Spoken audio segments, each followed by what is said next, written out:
Welcome to Inside Out, a yoga therapy podcast with me, Jane. And me, Sophie. Over the past few episodes, we've explored how both mental and physical burnout led Jane and I to yoga, how habits and change are often hindered by stress, and the science behind stress itself.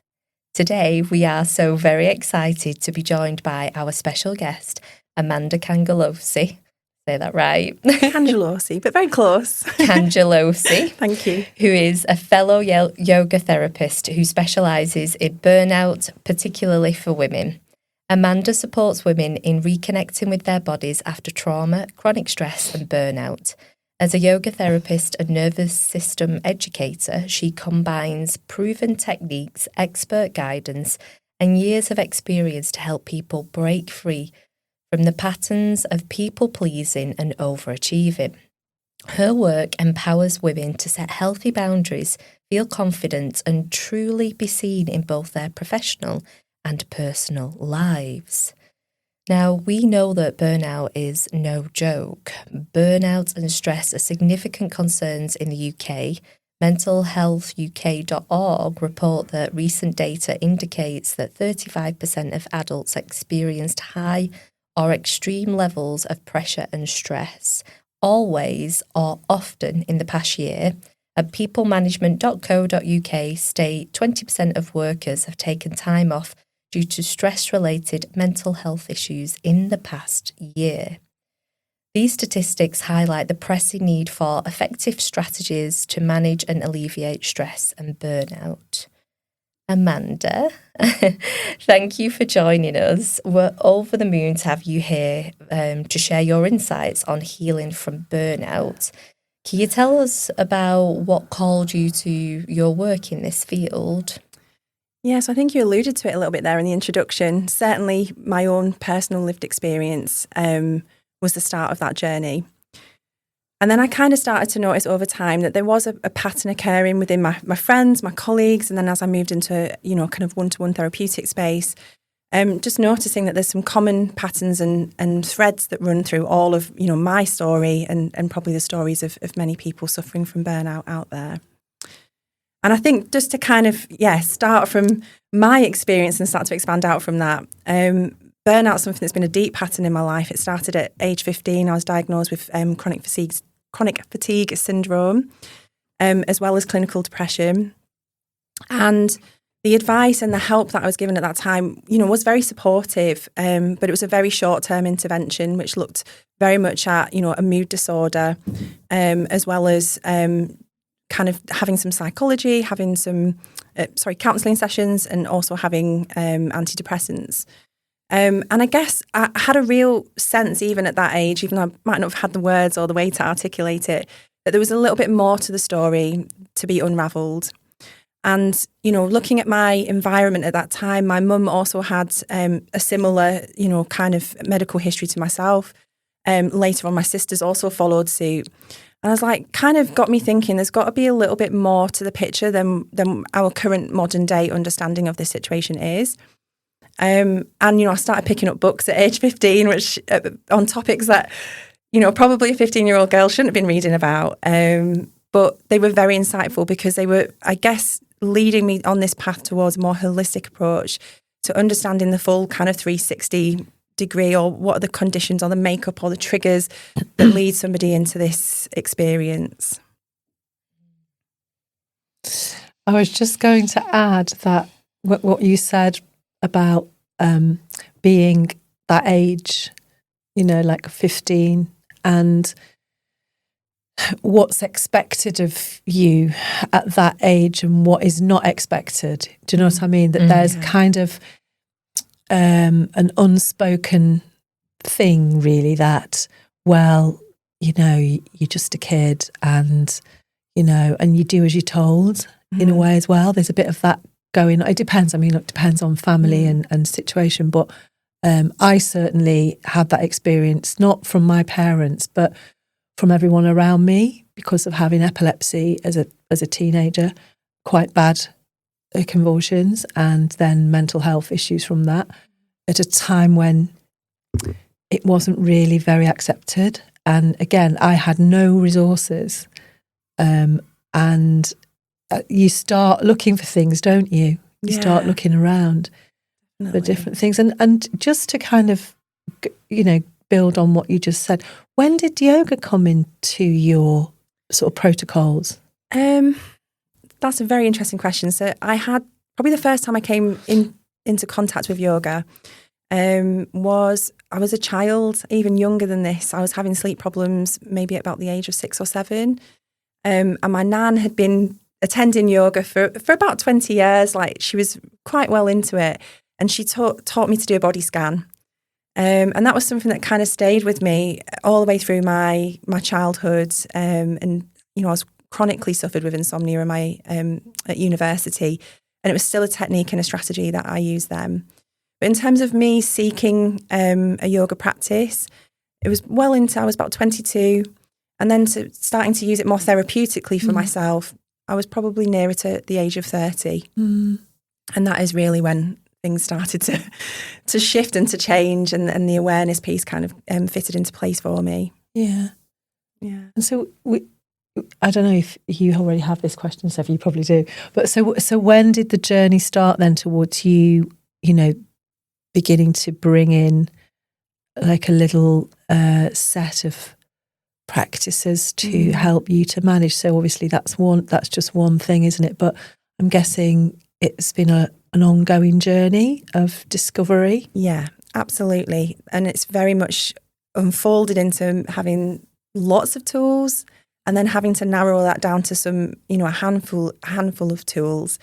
And I think, are you talking specifically more about, yoga therapy tools here, or just in general? No, just generally, really. Yeah. I'm interested in how what your journey was through. Yeah. So I think probably at age 15, starting from there, I had an awareness that there was definitely more to the picture than I was being told. And a lot of my research kind of took me into a very body-based approach, but not in the way that we kind of think of in yoga, or maybe it is, I guess. But I got very interested in nutrition and looking at how we can use nutrition to kind of rebalance the body. I had chronic fatigue, so I was really thinking about how can I manage, fatigue, tiredness, not being able to get up in the mornings. What are the tools that I can use for that? And that did get me so far. And then I was able at some point to be able to bring in exercise and movement. And again, that took me even further. But I guess what was underlying and what wasn't being addressed, or I didn't have the awareness of at these points in my life, was, I had this kind of really beautiful kind of survival energy in me, very present, that was trying to propel me forward into the future. And this is where it kind of links to this burnout cycle. If you're experiencing burnout, you've probably sped up. Your foot's completely on the accelerator, and maybe even the fuel's starting to kind of burn out. So, I had some of these tools that are kind of holding me, the food, the exercise, they were kind of holding me and getting me so far. But there was something that I wasn't able to address within myself. I couldn't figure out what that piece of the puzzle was. And I guess probably towards the end of probably the start of my yoga journey was the next piece in the puzzle, because that brought me a little bit closer to myself. I suddenly had this awareness that, lying in Shavasana, for example, it's the classic, my mind was crowded. It was so busy. And, I'd often tear up and have, quite big emotional releases at the end of a yoga practice. And it made me, I guess, I started to become aware that, maybe there's a connection here between the mind and the body, between what's happening to me physiologically or physically, but also a connection also to how I see myself, my thoughts, and what's actually happening in that space. And, of course, these things are an evolution and unraveling and a layering up over time. And then I guess the next piece after that was discovering the nervous system and how that fits into yoga and yoga therapy, and certainly into the science of stress and burnout. And starting to be able to work with my breath was, a mind-blowingly significant part of my journey. I'd been to a lot of really excellent asana-focused classes, but there were some limitations in terms of how much breath work or meditation that was actually being exposed to or learning about.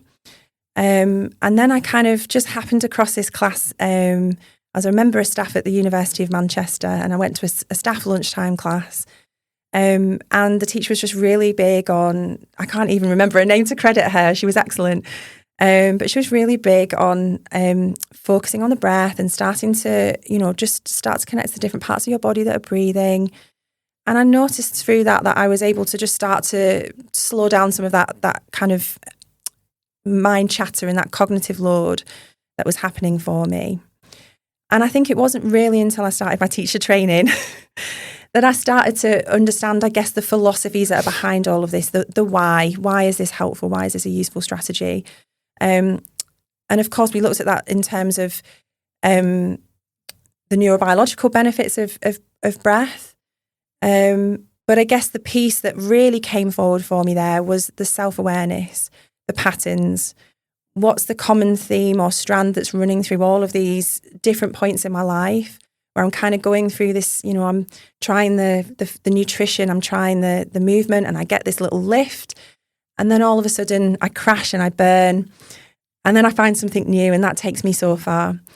And when I started to kind of understand what are the common themes and patterns, I noticed I had some really strong, entrenched kind of beliefs about myself that were, I guess, leading into this burnout pattern. And this was something that, I really feel quite passionate about in terms of when supporting clients around this, because I think that's when the shame really starts to kind of kick in. And without the support and a network around you, you can really get yourself into a little bit of a hole and keep, I guess, digging in deeper and deeper into it. And I guess one of the core beliefs that came forward for me was, I'm not very assertive.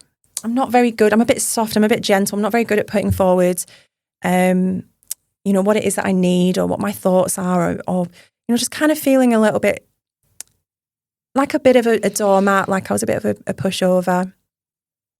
So then, of course, the antidote for that at that point in my life was, how can I be more assertive? How can I move forward with this? And, by this point, I was already in a career, so I had access to, trainings. There was a lot of trainings around imposter syndrome or confidence or boundaries. I did them all and some. And what was really coming forward for me in those moments of something that I really deeply recognise now was, it was very much an external, it was a sticking plaster. If you say that, if you have this combination of words, if you use this format to communicate your needs, then you'll be able to kind of meet the desired outcome. And what I was really, I was really trying, again, this survival energy is really coming forward for me, really trying its best. So I was doing all of the things to try and improve myself, to try and fit into this model of effective communication or assertive communication, however you want to kind of frame that. And I guess when what has kind of really shifted in my approach now is actually coming back to the body, reconnecting with the body at its source, the root of that, and using that as a way of leading myself through boundaries, communication, etc. And I remember reading something, it was on Instagram, so, love it or hate it, but sometimes it can throw some wisdom back at you. But it said something along the lines of, you're an adult, you do know how to communicate, but what might be happening is you've got all these stories or all these concerns that are maybe stopping you from taking that step forward and saying what you feel. And that really, really powerfully hit me, because I thought, I actually do know how to communicate. I'm an adult. I've learned all these skills, these tools. I've lived in a world where other people communicate. I've learned and from doing and watching. But maybe actually what's not coming forward is me. It's the meanness. And that's what they can't teach you on these, imposter syndrome courses, is how do you really tap into that deeper sense of who you are? How do you make sense of what's actually happening in terms of your survival energy and how it's trying to serve you, and how it actually maybe you've adapted to survive in a way that no longer helps you. And just that's where yoga therapy really came into its own for me, because I could actually begin to start to sit with myself and start to learn, start to really feel intuitively into my own body, into my own mind, and actually start to put some of that back out there. Yeah, I think what really resonates from that is just how common it is for people to need to be in what you're describing. I love this phrase of survival energy. Yeah. And when we Yeah. think about how that applies to our nervous systems, the root of what is trying to protect and provide for us, is we've only got two sides to our autonomic nervous system. We've got our fight and flight response, fix, freeze, fawn and flop, as they have now broken that down Flop into. is a new one to me. Yeah. Flop is a new one. So flop is when you've been in your survival energy for so long that you are exhausted and you just can't get up. You can't bring yourself to do what you need to do. And what we know about burnout, having us three been through it, is flop is a natural response to that, isn't it? If you are constantly in your survival energy, you're going to be exhausted and you're going to crash and you're going to burn, aren't you? You've only got so much fuel. Yeah. I mean, it's limited, isn't it? What you have to keep holding yourself up. And in a way, our world is living on that survival energy right now. Yeah. So much of what's going on right now, it is a result of just, being in that. And like you said, Sophie, your nervous system is always trying to take care of you. It's always trying to protect you and keep you safe. But of course, when we push and push and push, eventually it's just like, no, there's nothing more. There's nothing left. And that's where burnout really hits home, doesn't it? And like you said, you could see that you were in a pattern, but you didn't know how to change that pattern. And when she was speaking, I was thinking about all of the people that I come across in my weeks. And usually the first question that I ask people is on a scale of 0 being no stress, you're like a Zen goddess or god or Buddhist, whatever you want to think of it as, and 10 being the worst possible stress, where do you feel that you are right now? And I'm telling you, week after week after week, after people that I ask these questions, the answer are usually 10 out of 10, 25 out of 10, 8, 9, 10 out of 10. Everybody's from different backgrounds, from different walks of life. Everybody has their own barriers to peace and contentment. Everybody has their own version of suffering.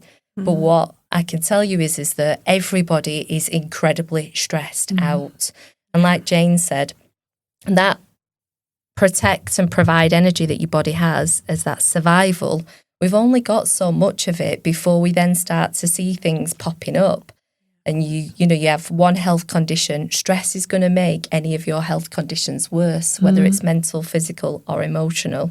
If you're stressed, things are going to get worse. So from listening to your story, what I could hear was the tools that yoga therapy started to introduce to you was, well, okay, I've got this survival energy that's trying to serve me, but how do I come into a place of safety, a place of rest, a place where I can repair and renew at a cellular level? And for those who don't know, that's the other side of our nervous system, which we refer to as the rest and digest side. So the scientific terms for these two sides are, your sympathetic is that fight and flight response, and then the parasympathetic is that rest and digest response. So is that about right? Were you able to then start to tap into that other side of your nervous system? Yeah, I definitely think there's definitely two things that I've taken, I guess, from my journey with yoga therapy and how that's supported me through unraveling some of these patterns. And the first step is, getting that respite, being able to have strategies and techniques that expand the amount of time that you can be in that rest and digest window. Of course, when you're talking about burnout, you're probably in that maybe for a pin drop while you're asleep, but probably not even the duration of your sleep. Of course, it is definitely been the case that yoga therapy has expanded the amount of time that I can come back into that calm, centered rest and digest place. And we know also from that space, the social engagement system, for example, is more online. And what that really means is that we can start to ask for the help and the support that we need from others. We can engage with the world in a very different way. We can make decisions in a very different way. And that was a really big learning for me, is in the burnout cycle, quite often you're feeling that overwhelm, that high levels of chronic stress, but you're making a decision from that space. So you often make decisions that keep just kind of digging that groove deeper and deeper and deeper. So I'll give you an example. I used to be, a secondary school teacher. And of course, it's a very stressful job for any of you that have got any friends or family that have worked in that profession. But often my response to this is stressful would be to work harder, would be to speed up. And then when that became too much, when I got to the end of the road and I was like, I can't be a teacher anymore, this is exhausting, this is too much for my life. My solution for that was, I'll go and get a job that's more relaxing. I then became, a project manager for a really big tech organisation. And had a lot of, a similar level of stress, but in a very different environment. And so you're moving the same pattern to environment to environment. Mm-hmm. So yes, just to go back originally to your question about, kind of down regulation, rest and digest. Definitely having been able to expand the window in which I can stay within that was a really big part of being able to kind of make decisions that are taking me out of that cycle and not deeper into it. Mm-hmm. And I think the second piece is definitely the self-awareness, whether that's self-awareness on a more meta level of what are my patterns, what are my habits, and how can I try and strengthen a different muscle and move in a different direction, but also just the awareness of what is happening minute by minute in my body. So when I feel that surge of survival energy coming forward, I'm actually being able to sit with it and self-manage. Mm-hmm. Rather than just kind of white knuckles through, which is, perhaps what I was doing for a very long time. And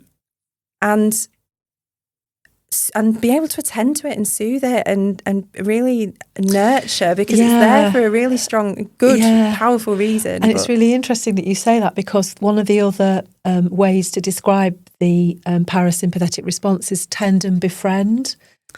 I've not heard of that. And I think that's really appropriate. Because with rest and digest, it's almost what happens when it should be what happens after we've eaten, and our body goes, let's digest this food and let's do that. But actually, this idea of the self-monitoring and then attending to it, and then making friends with that, I think it's a really helpful, another little bit, isn't it? That's so important.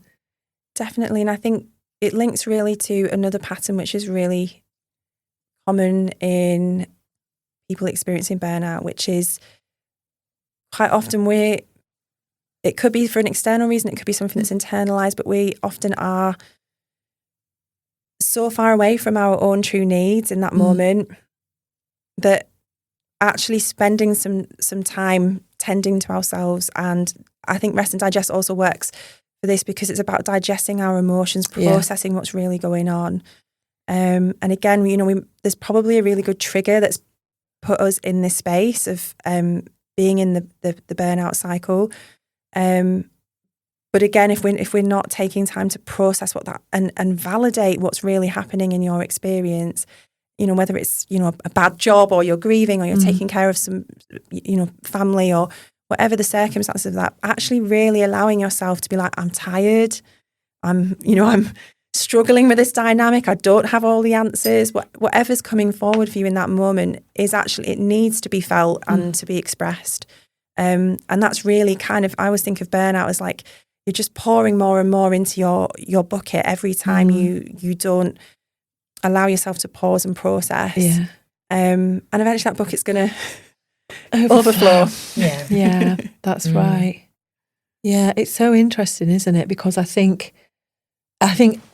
don't think there are many people who haven't experienced some level of this, whether or not they have sufficient awareness to know it or to act on it.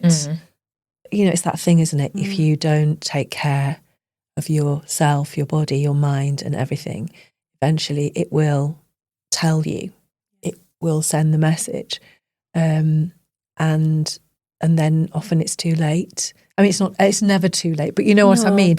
You've got a lot of work to do there. There's a cost to it, isn't it? At absolutely. What cost? Yeah, exactly. Are we living beyond ourselves? And the classic one is when you get on the, what I'm going to say, girls, when you get on the aeroplane and the aeroplane masts drop. you know, the flight attendant says you need to put the mask on yourself before you help other people. Yeah. That's the one that often gets quoted back to me. Yeah. And it's like, so it's this idea of self-care is not selfish. That's another common theme, isn't it, with people who are burnt out, that you're so busy being driven by love and kindness to other people that you think, well, I should do this and I should do that. And if I just do this and I'll just do that. And I need to do this. And yes, I have the need to do list. Lots of shoulds, aren't there? Because what if this happens and what if that happens? And it's this idea of, in order to sustainably live your life in a way that you are reducing the suffering, the health conditions, the symptoms, you're going to need to be able to put yourself first. Is that a theme that you see when women come to you with burnout? Because I see a lot of this tending to other people before you're tending to yourself. Yeah, 100%. And I think, you know, a lot of that does come from a really, you know, beautiful place of wanting to support others. And yeah, there's a lot that I want to unpack around that, because I think on the one hand, we've probably, there's how we're conditioned. Quite often there is this belief that self-care or putting yourself first is selfish, but we're, you know, certainly as women, I can't speak for the male experience, but, you know, we're raised to be, you know, nurturers. So there's already a layer of pressure before we get into somebody's, you know, specific individual patterns and history. But of course, it can also be a survival response in and of itself. We know the fawn response, for example, of, in order to feel valid and worthy and whole, we have to overextend. We have to take care of that person or their needs, or multiple people or everybody. So actually the idea of having boundaries as a form of self-protection is so far away from somebody in that survival energy's ability to navigate, that it can really take, coming back into safety first is the only way to really start to unravel that. But I guess there is also a little bit of, you know, and then there's, you know, I guess internalized misogyny as well, when we do start to be more assertive and maybe come forward with what we need, just feeling like, oh, is this, am I being aggressive? Is this toxic masculinity at play? Or, and finding your voice or your experimentation within that can be quite shame-inducing at times when you've come from that conditioning. But with burnout, we're talking about somebody who's deeply entrenched in putting others' needs before their own. And often because that self-identification piece is not present or not coming forward at that time. And I always think about something that you said to me, which is, no is a complete sentence. And I just think any woman listening to that would be like, haha, what? Because when you are burnt out, it's often because this is my experience, you just can't say no. You know, I had a nana who had dementia, who needed caring for. I had a poorly father. You're living in the NHS. You're working. Friends need support. Things need doing. You're not only unable to say no to things around you that do need support, but you're unable to say no within yourself. It's that thing of constantly driving. And like when you said the bucket analogy, I always think of burnout as a bucket with holes in, and then the water's just like flowing out. And when you say no to something, you just put a temporary little plaster in. You just plug that hole for a second just to see whether you can just manage things as they are. That thing of no. And I think also, I recognise this in myself when I was first practising, like navigating the world of new boundaries and trying to come forward from my own experience of my nervous system, my body and its limitations. The energy sometimes that you burn through, just trying to think about, is my no justified? And having to explain it and articulate it. And actually, it is justified. It is valid. Whether you have a way of articulating that or not, or being able to say to the person, no, because of X, Y, and Z, just no. Let's just start with that and normalise that. And also be able to receive that from others as well. It goes both ways. But I think that's, for me, why that was a very powerful practice, definitely. Yeah. And I remember when I read this book by, I think it was Gabor Mate, and when I was struggling with my no and saying no to things and taking time to genuinely just recharge myself, he said something along the lines of, like, guilt is this useless emotion, because when we say no to things, we feel really bad in our experience. He said, but guilt is better than resentment, because resentment rots its container.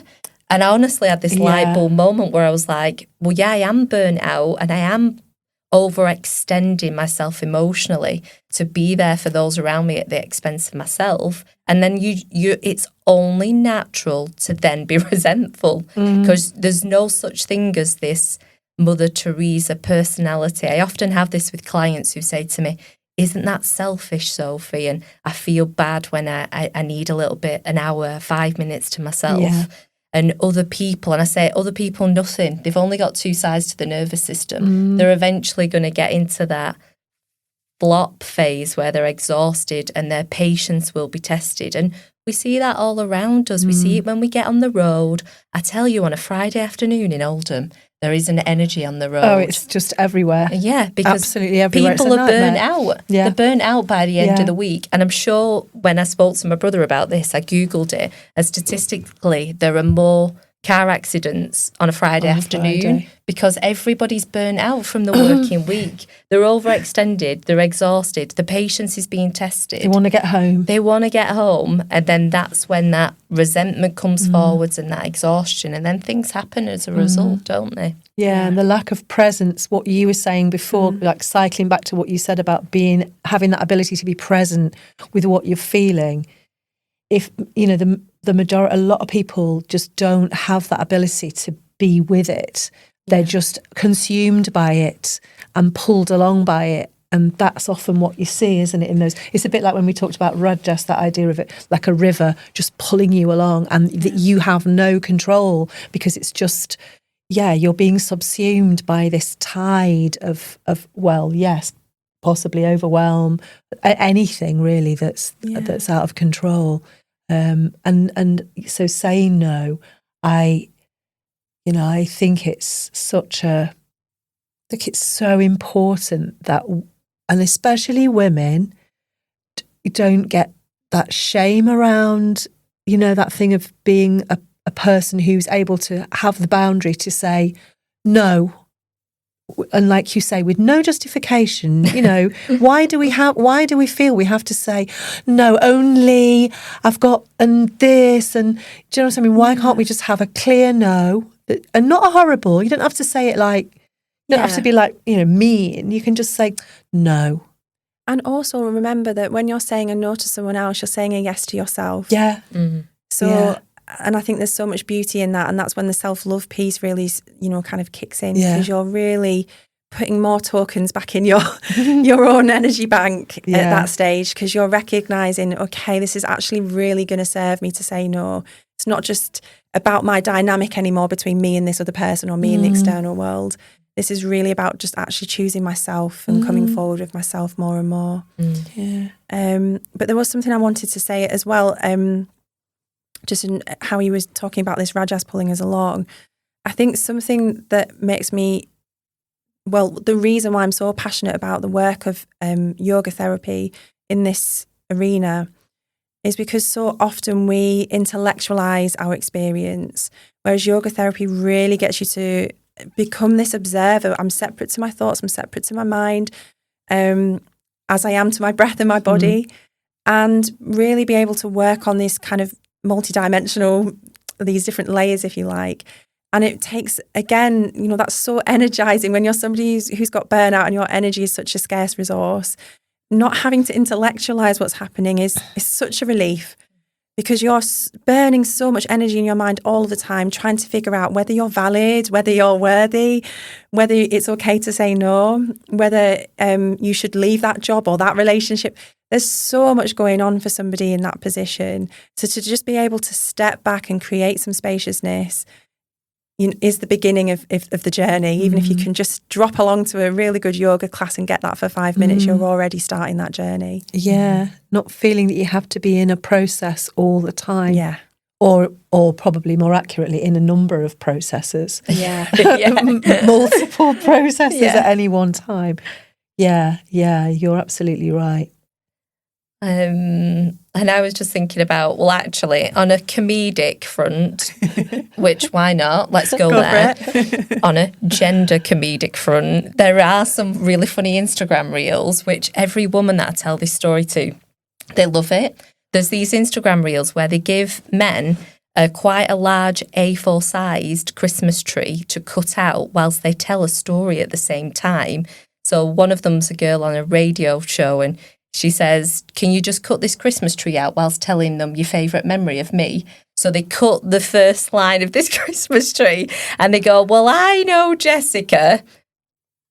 And they carry on cutting in silence. She said, no, you have to tell the story whilst you're doing it at the same time. He says, oh, right, yeah. He says, and I met her in 2012. And then the silence as he's cutting this Christmas tree. All I'm saying is we are wired differently. We're wired differently. Women do multitask constantly. And so therefore, when we statistically look at depression and anxiety, we know that women suffer more than men in those fields. And it's because we are constantly trying to do lots of different things at once. So as Jane said, with that idea of presence, what yoga does is it gives us an anchor, which is what you say, Jane, isn't it? The focus and the anchor into being into one thing rather than multiple things. Yeah. And in my experience of like working with people with burnout, male and female, it seems to be, and I'm no expert on this because it's not something that I've studied or looked at studies of, but it seems to manifest in a slightly different way because of generally, and I'm thinking about the demographic of the men that have come to me, who are usually, very successful in the field that they work in. They may or may not have a family or a partner, but it seems to me like the main cause of it for a lot of them is, it tends to be like, I'm thinking of three in particular. It's like starts off with workplace pressure and feeling that they've got to be the strong one and they've got to be the what, because that's what's expected of them in their field. And then things start to happen in their life, and then that's when they feel that things are starting to fall apart, and that's when they come and seek help, or they come from the class into like a one-on-one space where and it doesn't seem to be, and again I'm just kind of projecting what I've seen, it doesn't seem to be like they seem to come for help at a very different stage to, like, and I'm not saying that women don't, kind of act on it quicker, but it does seem like as soon as it feels like everything's falling apart, it's like, well, I'm going to go and see Jen, I'm going to find out if this sort of practice that I can do that can help me. And of course, usually it's like, well, you probably need to go and see your doctor first, because there's things going on that I can't help you with. Yeah, and of course, that little funny story aside, humans are subject to burnout due to societal pressures, which we've covered, Jane and I, like that idea of not being a machine, that we are a man or a woman. And just a simple way that somebody might start to tune into whether they're feeling burnt out or not is this. I always say to clients, if you think about bad stress in your life, all of the stuff that you don't like, that feels unpleasant, that makes your muscles more tense, that makes your heart beat a little bit quicker and makes you go dry, if we categorise that as red bad stress and we think about that, then we think about yellow good stress, because eustress in science is positive stress on the body. When we run literally in the along the canal and you're enjoying it, your heart's still beating quicker, the blood's still going to your muscles. It's still going to put you in sympathetic fight or flight, but it's a good stress on the body. So then if you start to think about all of the good stuff in your life as yellow stress, and then I say, and now I want you to think about times in your life where your muscles are totally relaxed, your heart is beating nice and steady, you feel safe wherever you are, and you're not doing a single thing. We'll now call that green stress. So then you can do this if you're listening to the podcast. You can literally think, okay, today, roughly, have I been more in red or have I been more in yellow? And then I say, go back a week and think about this. Then go back 6 months. Then go back a year. And just like Jane said, you know, I have male clients and of course they experience stress and burnout. And when I last said this to one of my male clients and I said, what do you reckon then? And he said, honestly, Sophie, he said, I've been in red for over 2 years. Yeah. I've not even, he said, you describing it like that, because I described yellow to this particular individual as, you know, you can be playing with your kids, you can be singing a song and reading a book. That's a yellow good stress on your body. He said, I've not even been getting the yellow. I've just been in red for a whole straight 2 years. And it's that thing that as humans being in this society, and certainly with the pressures of being the provider in a family dynamic, you're going out to work every day and you might be maybe the only person who's doing that it's natural for us to experience that tipping balance of being in that red stress. And you know what I mean? Yeah, definitely. And I think looking at it from like the female point of view, because there's again so many demographics that you're going to come across within that, but that it's like juggling so many different hats. It's like, you know, the single mom or the mother, the wife, the partner, the work person, because then some people maintain work, then having to take the responsibility of the householder and whatever that means, the daughter, the sister, you know, there's a lot of hats to wear. And I think that, again, that goes back to what you were saying, Sophie, about the yellow stress. Where's the time for that? And where's the time for, and definitely where's the time for the green, you know? And the only time, as you rightly said, where you stop is when you go to sleep. And even there, you're still playing through that stress when you're sleeping, when you're in that state. You're so wound up within your nervous system that even the thing lying down with your eyes closed isn't going to kind of address that balance. No, exactly. Yeah, I guess what was kind of coming forward for me while hearing all of that is just this idea of self-compassion. So we definitely have, and that is probably the starting point for, you know, if you're kind of, I guess, hearing this and wondering how to work with burnout is actually starting to recognise that your needs matter. And, you know, it goes back to what we were saying about no being a complete sentence. Being able to validate that this is actually my limitation and that's okay. And being okay with yourself for being in this space. There's a really good reason, and this is one of the reasons why, you know, I'm passionate about working in this space, is I came up against so much shame in my own journey because of my own feelings and self-belief, but also because other people, you know, couldn't necessarily understand or connect with my experience. You know, some people would you know, often just, you know, I'd have feedback from line managers, for example, you know, maybe you could be more assertive or more confident. And I hear this with my friends as well, by the way, who, you know, may or may not resonate with the burnout journey, but it's so common for women in the workplace to be told that they're not confident enough, that they're suffering with imposter syndrome. But actually all of these permutations are the ingredients for burnout. They're going to make you work harder, try to fit into these models that perhaps don't recognise your value and your worth. So having self-compassion, that because you're, you know, the fact that you're here isn't a failing. You're just trying to fit into a model that isn't working for you. And it's just now an opportunity or an invitation to start learning what does work for you, what does feel energizing, what is the green stuff on my stress chart, or the yellow stuff, and being able to get into some experimentation around that. The red stuff might take a while to unpick. And if you've got a lot of red stuff going on, definitely work with somebody, but take some support. And that's also a self-compassion practice, is being able to allow somebody to hold you through the process. Even if that's friends and family, you know. And it's interesting what you say about self-compassion, because you've also got the whole area of compassion burnout.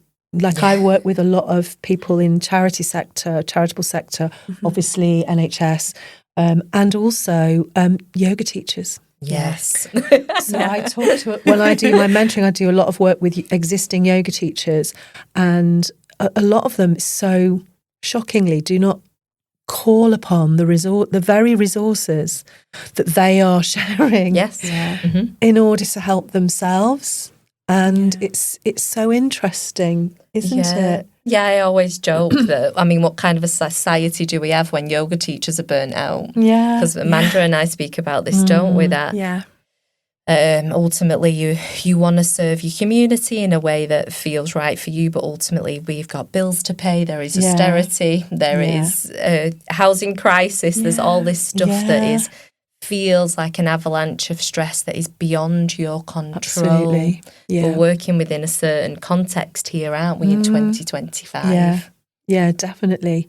And I think, you know, whatever sector you are in or what you work in, or, you know, there is so much more pressure being piled on right now, coming from every direction into every domain of our lives, which is why this system is so brilliant. Yeah, I have to come back to that, but it is, isn't it? Yeah. Because if you go back to looking at those domains and looking at those areas, and you just kind of take a little bit of time to just go through them and say, okay, what's lacking? What do I need?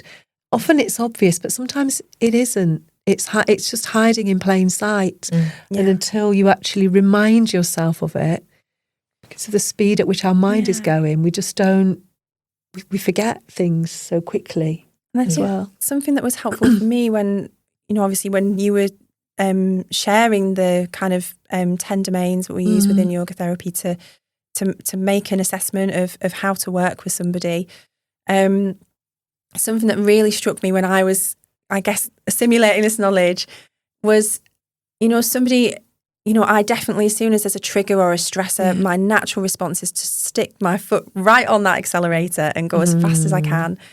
And over my lifespan, I've tried all of the things. You know, there's definitely been a desire to want to heal from the burnout cycle. But it has meant that often I'm trying all of the things all at once. So my morning routine is very complex. My daytime routine is very complex. My evening routine is very complicated. And, you know, that in itself can be quite triggering to the nervous system. And I think that's for me, it's something that I always want to say when I'm talking about this area is, how can we bring some simplicity and just focus in on what's going to just bring you a little bit more into balance? And definitely looking at the 10 domains for me was that moment for myself where I was like, okay, this is impossible. I couldn't possibly tick all of these things off straight away. So where can and I think you prompted for this, you know, obviously when you were sharing these teachings, just what can we do to bring in a little bit more balance to this person? And that really stuck with me. And I think that really is the approach that I try to share with people that I'm working with or when I'm talking about this topic. Just what one thing can we use right now or today that's just going to bring a little bit more of a shift, a little bit more of that green or, you know, amber energy into your day. Oh, amber, lovely. We've elevated yellow to amber. Sorry. You can tell she's from the Didsbury way. Yeah, she's very Farrow and Ball. She's not an Alderman. But yeah, it's so true that. And, you know, it's like that Michael Mosley Just One Thing, that amazing programme that he did on Radio 4, which was so brilliant. Because it was just one thing you could do and that anybody could pretty much do, a lot of them. I mean, you know, some of them like beetroot juice. Well, you know, not everybody's got a juicer that can juice beetroots. So, you know, that's... But you know what I mean? There's lots of simple things, aren't there, that are accessible to everybody that don't require you to be in a certain earning bracket. Yeah. You know, because that's something that I think a lot of the...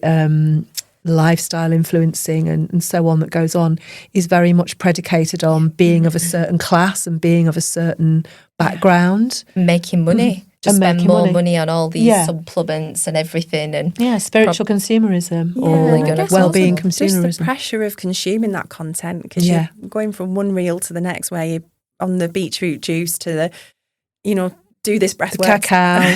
Cacao, do this breath work, do this, you know, wear this thing before you go to sleep. Collagen. And it's so complex. Yeah. But it actually doesn't need to be. No. It can be as simple as, is this helpful? Is it not? Yeah. Stop watching murder documentaries before you go to sleep is my favourite. Yeah. All of my clients are watching awful documentaries. True life crime. Before they go into sleep, I'm I have to hold my hand up. That is not so much not the true crime, but I used to be, This is now confessions of a yoga teacher. But for me, definitely learning has been, one of the most fantastic ways of working through some of my patterns. But it's also been a stressor as well. And I used to read the most complex things before going to bed. And then you'd be going to bed going, I need to remember to do all of these things to heal my trauma and deal with my burnout cycle. And then that becomes traumatic in and of itself because it's just constant, isn't it? What we feed our mind is as important as what we feed our body, right? Yeah. On that thing about the true life drama thing, I remember one of my friends who used to be a yoga teacher. She works in sort of nervous system, creativity stuff, and might get her on actually. She'd be really good. And one day I said to her, it was like quite late, and I had a chat to her and I said, what are you going to do? She went, well, I think I'm just going to settle down and I'm going to watch a nice cosy horror. It's the new genre. It's a cosy horror. But this is a phenomenon across the globe. This is not just people we know. This is what people are doing, and what we're saying, guys, is not to not watch that stuff, but do you have to watch it when you are trying to get out of your survivor energy, as Amanda described it? I'm keeping that. I love it. Yeah. Do we really want to be watching the horror, the murder, the this? And people say, it doesn't affect me. It might not affect you on a conscious level, but on an unconscious level, it's, as you just said, it's something that you are consuming and it's stressing you out more than what you realise at a physiological level. Yeah. You are a human being. If something bad is happening to a character or a real person in a real life, you'll be having a visceral response that you're not recognising. So simply just start to be aware of the types of things that you're doing. Yeah. Bedtime routine is a big one, isn't it, in yoga therapy? The hour before bed, what are you up to? And I always say, what would your nana's nana be up to? Your nana's nana wouldn't be watching television. She would not be on her phone doom scrolling about beetroot juice. She'd be exhausted. She'd be exhausted from a physical labour probably in the day. She might have a candle. If she was lucky, she might have a book. Yeah. And that'd be that. I'd be doing a bit of darning before, get them socks ready for the pit. Exactly. So it's simplifying. Yeah. Simplifying everything is really supportive and helpful in burnout. Even things like, how much water are you drinking in the day? That's been a common one for the past week for me. Nobody's drinking water little and often through the day. No, it's not a normal thing. And it's actually something that people actively have to force themselves to do. And, again, if we are not fully hydrated, well, our nervous system is going help, isn't it? Yes, it is. And also thinking about that thing about what you put in, even on a really subtle level, your nervous system can respond to something really innocuous. So again, I'm going to give another yoga example here.